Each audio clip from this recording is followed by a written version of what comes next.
So first I'll define ratio as uh, representing in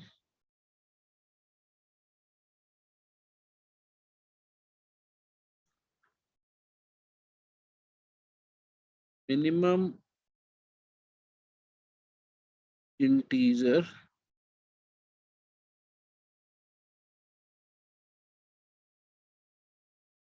I'll write it word a system here, but system is not a very accurate word to write here, but still I'll write it here.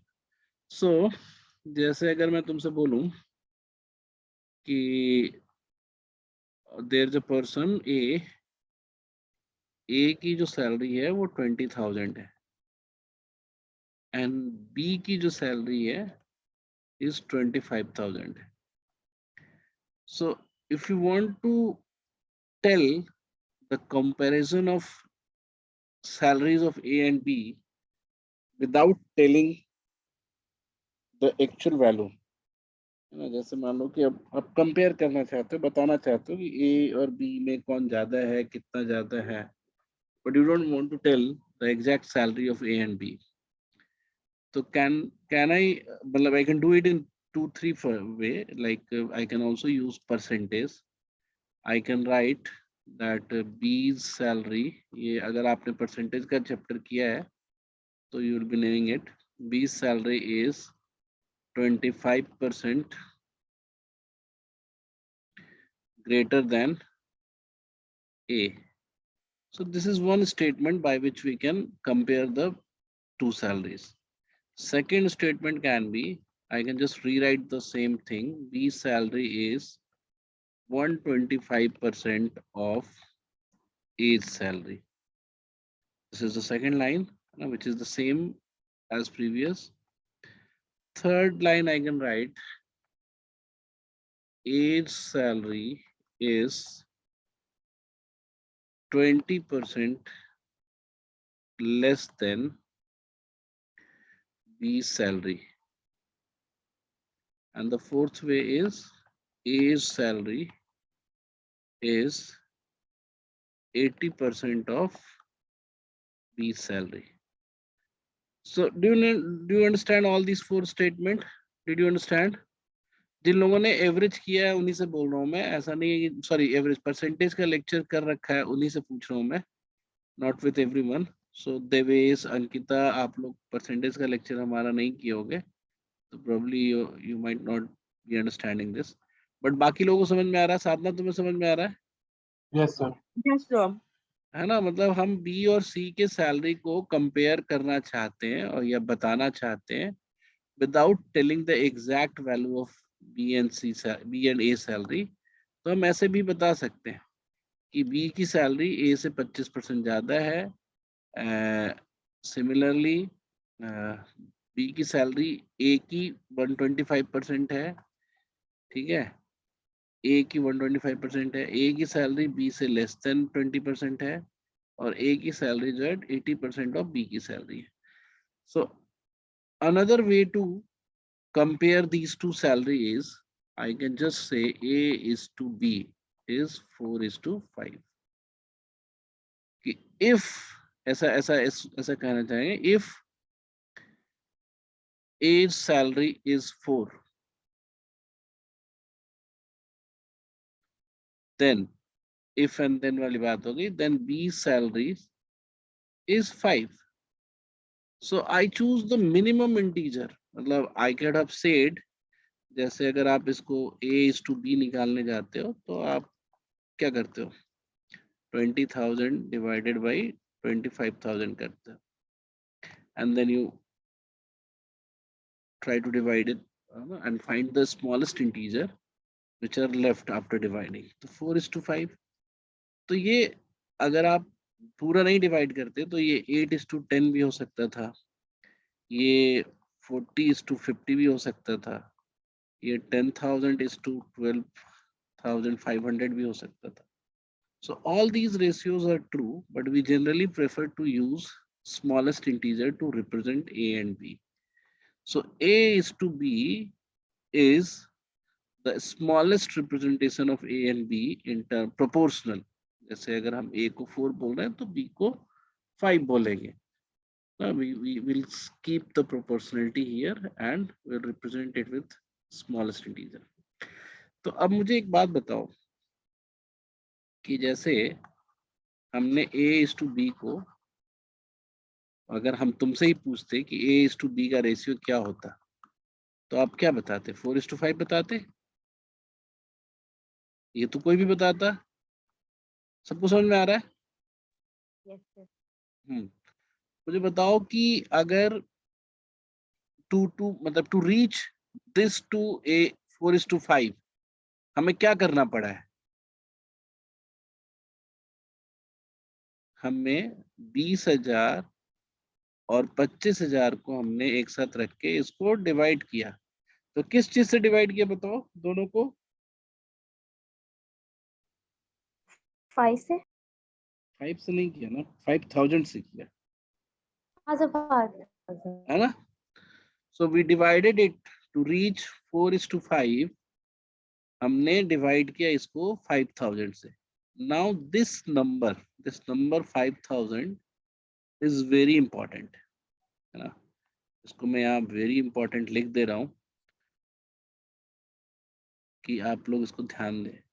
And we call it, है ना, हम लोग यहाँ पे अपने यहाँ पे कभी कभी इसको रेशियो मेकर बोलेंगे, क्योंकि इसके कारण रेशियो बना है ना, 4:5 तक पहुंचा है. या इसको डायरेक्ट हम ये बोल सकते हैं वैल्यू ऑफ 1.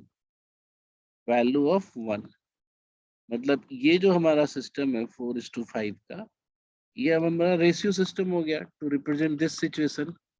बट अगर हमें वापस ओरिजिनल पे जाना है तो इस पूरे रेशियो सिस्टम में एक की जो वैल्यू है वो 5,000 है. Are you getting my point?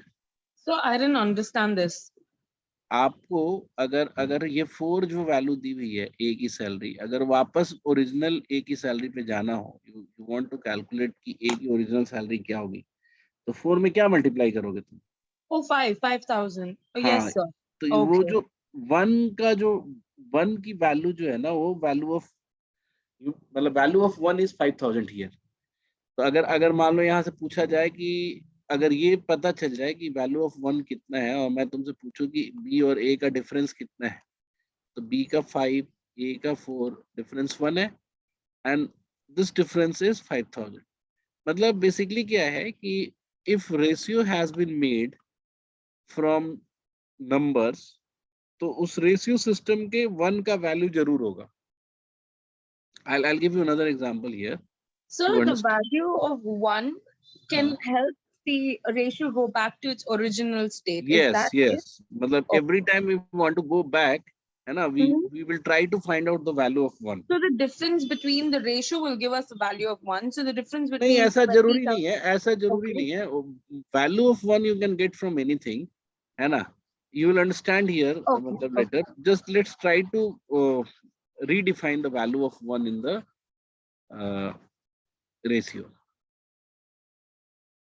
So now you know that we are trying to represent the numbers in a smaller quantity. Like, let's take 3 persons, A, B, C. A's salary is, let's say, 70,000. B salary is 40,000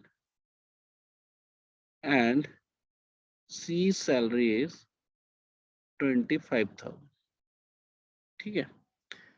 So if you want to represent A is to B, let's say A is to B, I want to represent. The ratio I got is 7:4. 7:4. Very good. क्या नाम है तुम्हारा? Sadhna, sir. अच्छा, साधना तुम ही हो. 7:4. तो यहाँ से अगर वापस जाना हो तुम्हें, if you want to go back to original, तो यहाँ पे 7 में क्या मल्टीप्लाई करोगे? 10,000. 10,000. Yes, For sir. this ratio, value of 1 Is 10,000. is 10,000. Okay, sir. Or I can say ratio maker is 10,000. ठीक है? Now, if you want to calculate B/C, तो कितना होगा? 8:5. 8 Sorry. is हाँ, 8:5, sir. 8:5. And how did you get this 8:5? By dividing B salary or C salary by 5,000. तो इस case में value of 1 कितना होगा?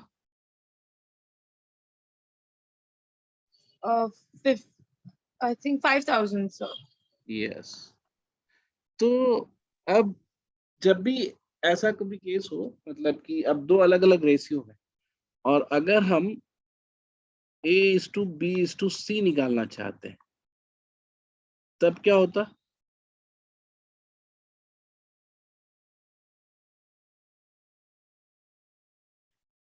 बोलो। So 14:8:5. यस। तो यहाँ पे वैल्यू ऑफ 1 कितना हो गया? So 5,000. यस। तो basically for every ratio there is an unique value of 1।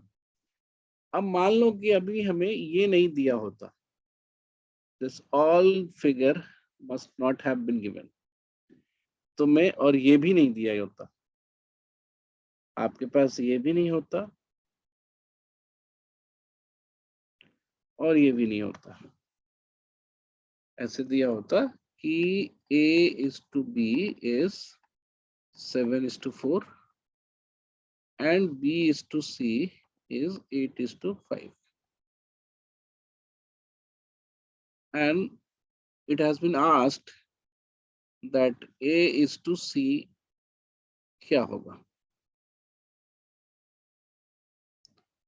तो आप क्या करते हो बताओ, किसी को कुछ याद है? सर मर्ज करेंगे रेशियो। रेशियो मर्ज करेंगे, ये तुम हमारी वाली टर्मिनोलॉजी यूज नहीं करो अभी, ओके इंट्रोड्यूस कर मुझे इंट्रोड्यूस करने दो सबको।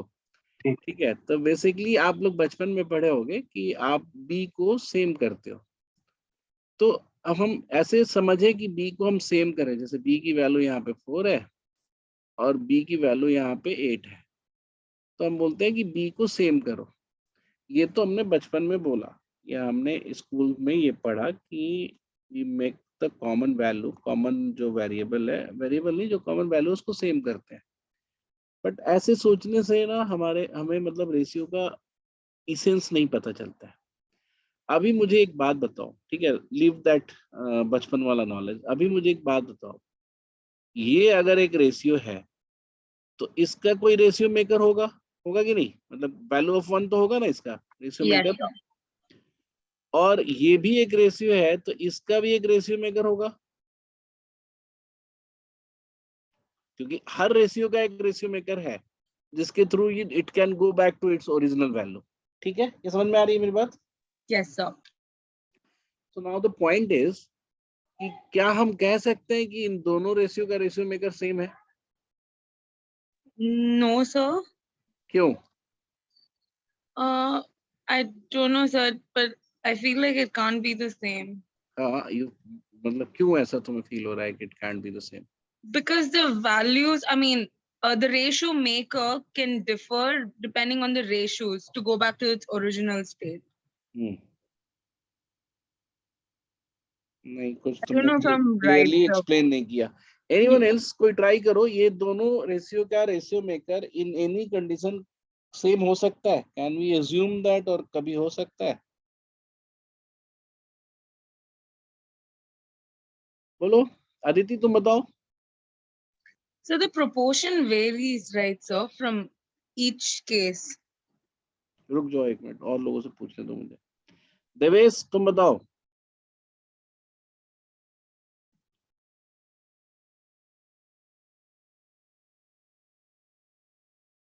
देवेश नहीं बोले? Sorry sir. हाँ, इन दोनों का रेशियो मेकर सेम हो सकता है?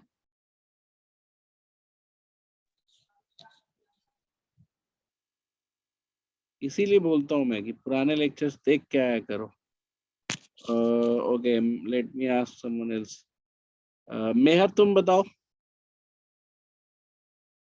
Sir, I don't think so. क्यों? Hmm, I'm not really sure. मुझे बस लग रहा है चलो ऐसा। मैं एक्सप्लेन करता हूँ कि लेट से अगर सेम है तो दोनों का मान लो वैल्यू जो रेशियो मेकर है वो आर है, स्मॉल आर। तो आर करता क्या है? इट इज वैल्यू ऑफ 1, यानी कि इस रेशियो को देख के बी की वैल्यू कितनी हो सकती है? 4R होगी, क्योंकि आप रेशियो मेकर वही होता है ना जिसमें आप रेशियो की वैल्यू से मल्टीप्लाई करते हो तो you go back to original. और इस रेशियो में बी की वैल्यू कितनी होगी इस रेशियो से? 8R। तो ये पॉसिबल नहीं है ना, किसी एक सिचुएशन में A B can not have both values 4R और 8R। तो इस वजह से when this is not equal, मतलब b की अपनी वैल्यू सेम नहीं है, मतलब रेशियो वाली वैल्यू, तो रेशियो मेकर भी सेम नहीं है। सो नाउ जब हम इन दोनों रेशियो को एक साथ लाना चाहते हैं in order to find a is to c, है ना, a is to c find out करना हो, चाहे a is to b is to c find out करना चाहते हो, तो हमें इन दोनों रेशियो को मर्ज करना होता है, मतलब वी नीड टू मर्ज। अब ये बहुत ही इंपॉर्टेंट कंसेप्ट है, तुम लोग अगर ध्यान रखोगे तो आगे बहुत काम आएगा तुम्हें। We need to merge these ratios. और मर्ज करने का मतलब क्या हुआ? एक स्ट्रेट फॉरवर्ड इसका मीनिंग होता है मेकिंग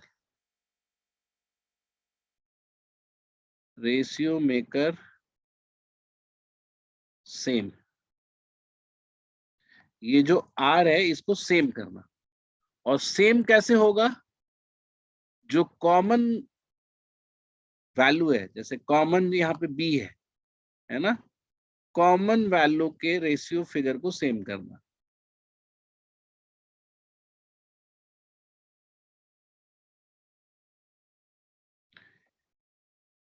तो अब यहाँ पे बात आती है कि ये कैसे करेंगे, ठीक है। तो जैसे मान लो कि हमने हमने एक जो सबसे पहला एग्जांपल लिया था a is to b का, कि a और b है, एक की सैलरी 25,000 है, मतलब जो इनिशियल एग्जांपल था, और एक की सैलरी 20,000 है। तो a is to b जो होगा वो होगा तुम्हारा 5 is to 4। तो हमने बोला था कि यही रेशियो हम 10 is to 8 भी लिख सकते थे। रेशियो में अगर ऊपर नीचे सेम कुछ मल्टीप्लाई करो तो रेशियो तो चेंज नहीं होता, बट यहाँ पे एक चीज चेंज हो जाती है। वो क्या चेंज हो जाती है? Their ratio makers. इससे अगर आप ओरिजिनल पे जाना चाहते हो तो आपको 5000 मल्टीप्लाई करना पड़ेगा, और इससे अगर ओरिजिनल पे जाना चाहते हो तो आपको कितना मल्टीप्लाई करना पड़ेगा बताओ? 2500। ठीक है। तो मतलब क्या हुआ कि if I will multiply anything to the ratio, है ना, ऊपर नीचे दोनों, तो रेशियो मेकर तो चेंज होता है बट रेशियो नहीं चेंज होता है। सो इस केस में हम देखेंगे कि b की वैल्यू जो यहाँ पे 4 है और 8 है, इसको सेम करना है हमें। तो हम 4 को ही डबल कर देंगे तो 8 हो जाएगा। तो in order to make it double आपको a को भी डबल करना पड़ता है। तो a जो हो गया वो आपका 14 हो गया, और b जो हो गया आपका 8 हो गया, और यहाँ पे b is to c जो है वो 8 है ही। तो अब ये जो है इस कंडीशन में when the b value, the common quantity value, the common quantities value of ratio is same in both the case, now these two ratios are merged। ठीक है। और जब मर्ज हो गया तो आप इसको स्ट्रेट फॉरवर्ड लिख सकते हो, a is to b is to c, 14 is to 8 is to 5। तुम अब देखे यहाँ पे जो हमने एग्जांपल लिया था शुरू में जब हमने सारी वैल्यू दी थी, तो a is to b आया था 7 is to 4 जो साधना ने कैलकुलेट करके बताया, फिर b is to c आया 8 is to 5, और लेकिन जब मैंने abc पूछा तो 14 is to 8 is to 5 आया, जहाँ पे a की वैल्यू यहाँ पे 14 है और यहाँ पे 7 है। तो बेसिकली ध्यान से देखो तो जब हम मर्ज करते हैं then we actually find the ratio of all those number together। तो आपको वैल्यू की जरूरत नहीं है, आप इसके भी उससे कर सकते हो, क्या बोलते हैं इस नॉलेज से भी कि बी की वैल्यू दोनों जगह सेम होनी चाहिए in order to merge the ratio. ये क्लियर हुआ सबको? बताओ। Yes, sir. ठीक है, ये एक पार्ट है लर्निंग का, ये बार बार आएगा क्योंकि मैक्सिमम क्वेश्चन, अच्छे क्वेश्चन इसी से सॉल्व होंगे। लेकिन now let's go back to the type of question, कैसा आता है। कभी भी सबसे पहला जो स्किल चाहिए आपको, स्किल और knowledge that you need to have it, dividing a particular number in given ratio. तो जैसे मैंने बोला कि क्वेश्चन नंबर 1 4:5 में सेक्शन ए और सेक्शन बी बटा हुआ है and total student in that class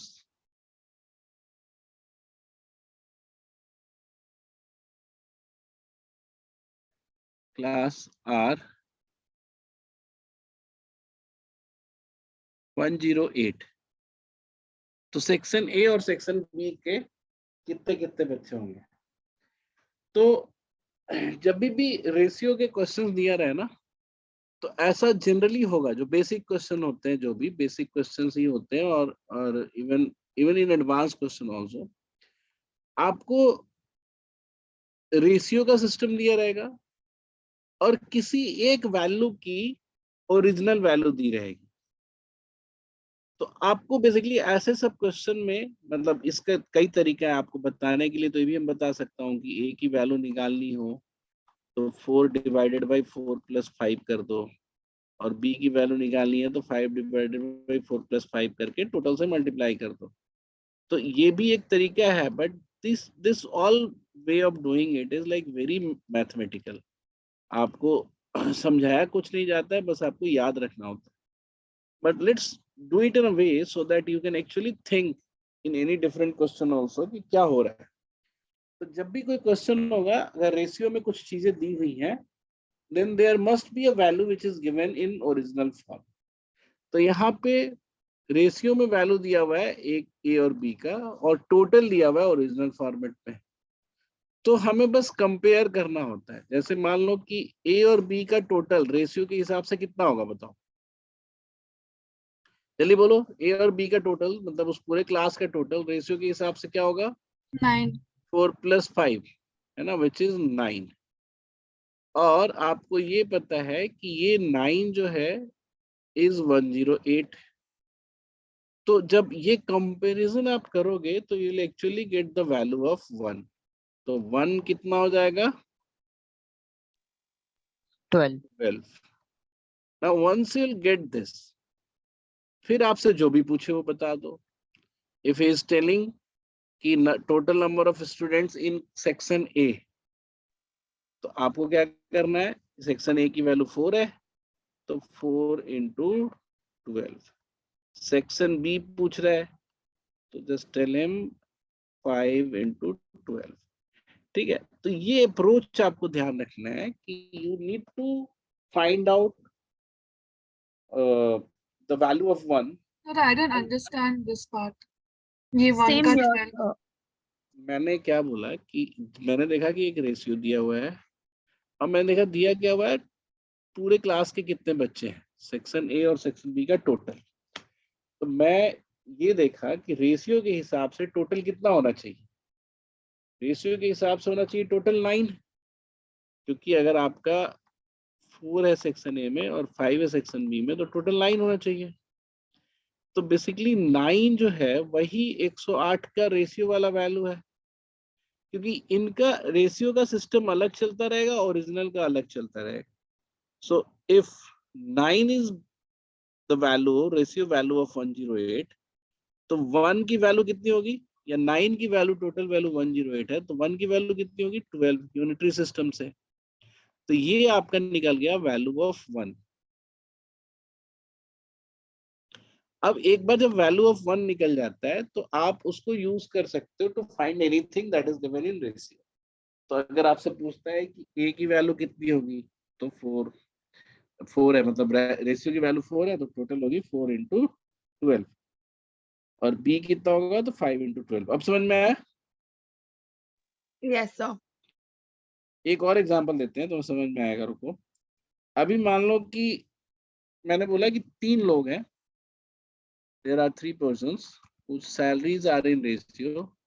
ध्यान से देखना है, हर जगह एक ही चीज होगा, ए बी सी के सैलरी का रेशियो है 7:4:10, ऐसा है। और मैंने बोला क्या, यहाँ पे मैंने बोला क्या, ध्यान से सुनना, मैं थोड़ा सा टिपिकल कर रहा हूँ। A earns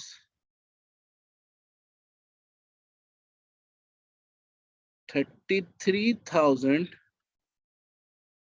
more than B, ये दिया हुआ है और निकालना है फाइंड द एवरेज ऑफ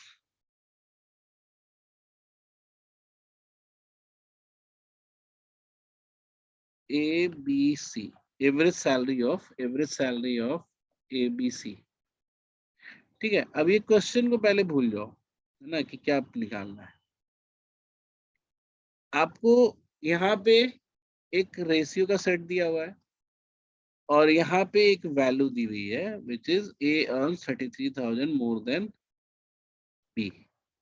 इस इंफॉर्मेशन से आपको वैल्यू ऑफ 1 निकालना है।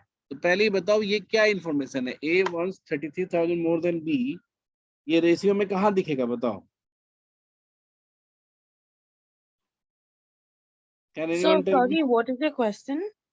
क्वेश्चन ये है कि जो ये स्टेटमेंट है A earns 33,000 more than B, तो ये रेशियो में कहाँ दिख रहा है मुझे? Can I find the relevant number in the ratio also to represent the same? Sir 3 का डिफरेंस है। 3 का डिफरेंस है। देखो ए यहाँ पे 3 ज्यादा है ना बी से, a is 3 Yes, more sir. than b, so that 3 is only your 33,000। मतलब ये 3 की जो वैल्यू है, ये 3 जो ज्यादा है, ये 3 की वैल्यू 33,000, तो 1 की वैल्यू कितनी हो गई? 11,000. 11,000। अब तुमसे पूछा है, ये निकल गया, अब तुमसे पूछा है एवरेज ऑफ एबीसी। तो अब आप ऐसा नहीं है कि 11,000 लेके सबका अलग अलग निकाल लो, आप रेशियो का ही एवरेज निकाल लो। रेशियो के थ्रू एवरेज क्या होगा एबीसी का? तो 7 + 4 + 11 सॉरी 10/3, ये कितना हो गया? 21/3 विच इज 7। तो ये एवरेज आया हमारा। और इससे अगर हमें वैल्यू देना है कि कितना वैल्यू होगा, तो अगर एवरेज 7 है तो टोटल वैल्यू कितना होगा? 7 की वैल्यू कितनी हो जाएगी?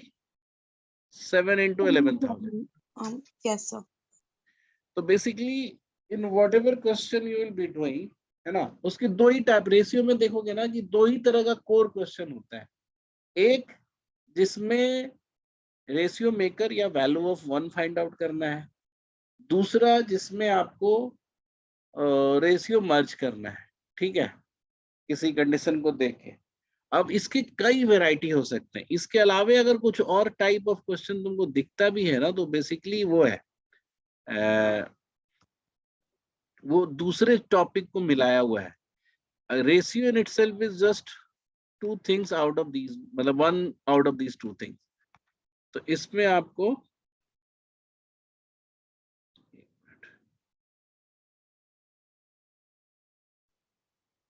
ओहो,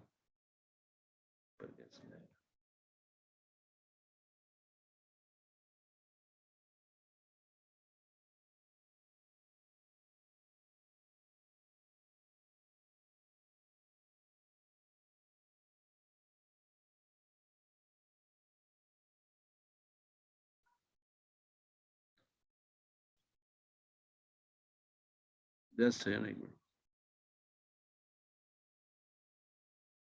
ठीक है।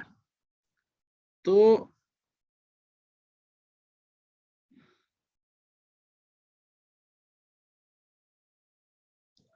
ये मैंने यहाँ पे रख दिया तुम्हारे लिए, जस्ट टू वो कि कुछ तुम्हें रेफरेंस की जरूरत पड़े, and let me give you a different question here. तो अभी एक क्वेश्चन ये सा है, और you can find it by any question, कि जनरली यही होता है। मैं आपको और भी चीज दिखाता हूँ। जैसे मैंने बोला कि 3 एक अमाउंट है, लेट्स से 60,000 की अमाउंट है, ठीक है।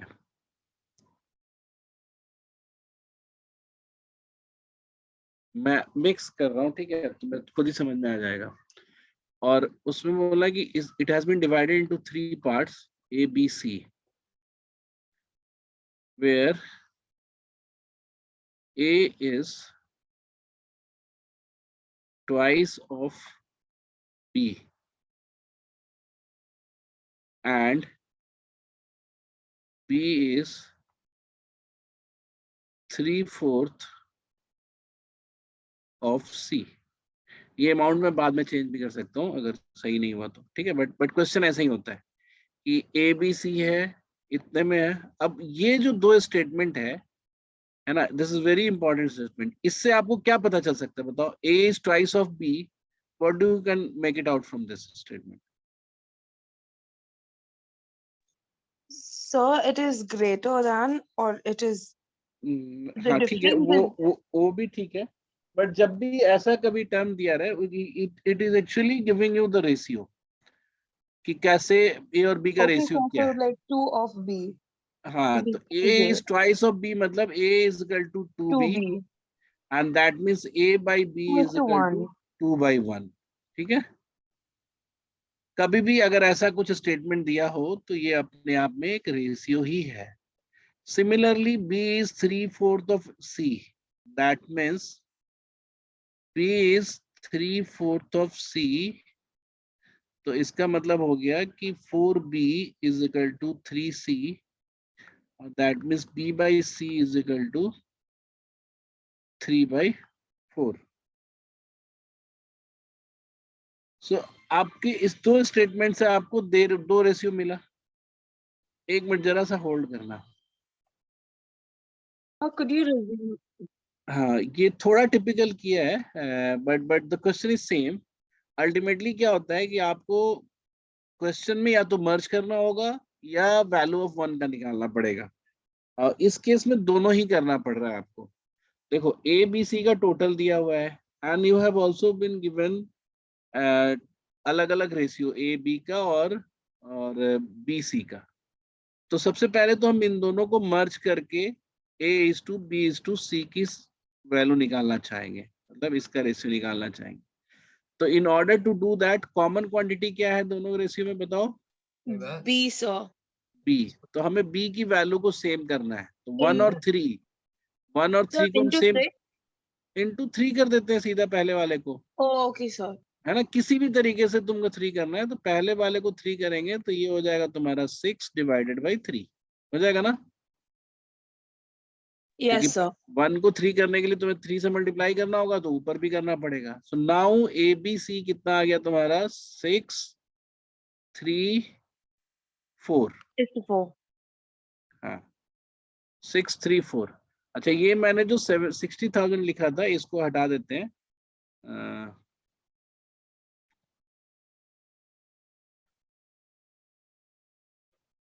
65,000 कर देते हैं, ठीक है। मतलब ये नंबर ऐसा ही दिया रहता है, मैंने गलती से ऊपर ले लिया 65, ठीक है। उससे कोई फर्क नहीं पड़ता है। अब तुमसे अगर पूछे, यहाँ पे क्वेश्चन शुरू में किया रहता, कुछ भी किया रहता, क्वेश्चन तो ये था कि ABC का टोटल 65,000 है and A is twice of B, B is twice। अब यू कैन आस्क एनीथिंग। ये पूछ सकता है कि C और B का डिफरेंस क्या है, या फिर पूछ सकता है कि इन सब का एवरेज क्या है, या फिर ये पूछ सकता है, एवरेज तो चलो यहीं से निकल जाता डिवाइडेड बाई 3 करके। ये पूछ सकता था कि A और B का डिफरेंस क्या है, और they can ask anything. But तुम ध्यान दो कि कुछ भी जो पूछे आपको निकलेगा पहले कंपेयर करने से, कि रेशियो का और जो वैल्यू गिवन है उससे कंपेयर करो, and your goal is to find value of 1, यानी कि रेशियो मेकर का। तो यहाँ पे टोटल की वैल्यू दी हुई है कि ए बी सी का टोटल 65,000 है, तो थ्रू रेशियो टोटल कितना आ रहा है हमारा? थ्रू रेशियो टोटल कितना आ रहा है बताओ? 13 सर। 13, यानी कि इस 13 की वैल्यू दी हुई है 65,000। तो Yes. 1 की वैल्यू कितनी हो जाएगी? Um, 5,000। so how, sir? Just अरे 13 से डिवाइड कर देंगे तो नहीं हो जाएगा? 13 को oh yes, 65। sir. Good. Yes, yes. अब तुम्हें जब ये पता चल गया, ये इसको आप रेशियो मेकर बोलो या वैल्यू ऑफ 1 बोलो, कुछ भी पता चल गया, then you can just, what you can do, you can just multiply it by whatever Multiply it the is being value of asked. one. हाँ, जो भी वैल्यू बोला है निकालने के लिए, जैसे अगर मैं बोलूं कि a जो है c से कितना ज्यादा है, तो a जो है 6 है, c जो है 4 है, तो a कितना ज्यादा है? 2 Why? ज्यादा था, तो 2 ज्यादा है, तो a c से कितना ज्यादा है? How much a is greater than c, अगर निकालना है तो जस्ट 2 into 5 कर देंगे, 5,000, तो 10,000 आ जाए। तो मतलब इस केस में आपको ए बी सी की अलग अलग वैल्यू निकालने की जरूरत नहीं है, you can just find out the ratio figure और उसको रेशियो मेकर से या यूनिट ऑफ 1 से मल्टीप्लाई कर दोगे तो you will gate the value. ठीक है, तो अब अगर आप क्वेश्चन करने जाओगे तो ultimately you will be having just two type of question, either it requires merging of ratios or it requires कि find the value of 1, find the value of 1, और many cases में दोनों ही एक साथ पूछ लेगा जैसे मैंने यहाँ बताया। तो अब आप जाकर इसकी एक्सरसाइज कीजिए, ठीक है, एंड नेक्स्ट क्लास में हम इसके कुछ प्रॉब्लम्स और फाइनल कंक्लूड करेंगे इसको, ठीक है। और रेशियो के साथ ही हम लोग मिक्सचर भी पढ़ेंगे, ठीक है, मिक्सचर एंड एलिगेशन। तो ये 3 क्लास का हमारा सीरीज होगा, पहला आज ये, फिर नेक्स्ट में मर्जर और वैल्यू ऑफ 1 पे अदर क्वेश्चंस, और तीसरा जो है वो मिक्सचर एलिगेशन का होगा, ठीक है। Yes, sir. ओके, चलो फिर। Thank you, sir. Thank you, sir.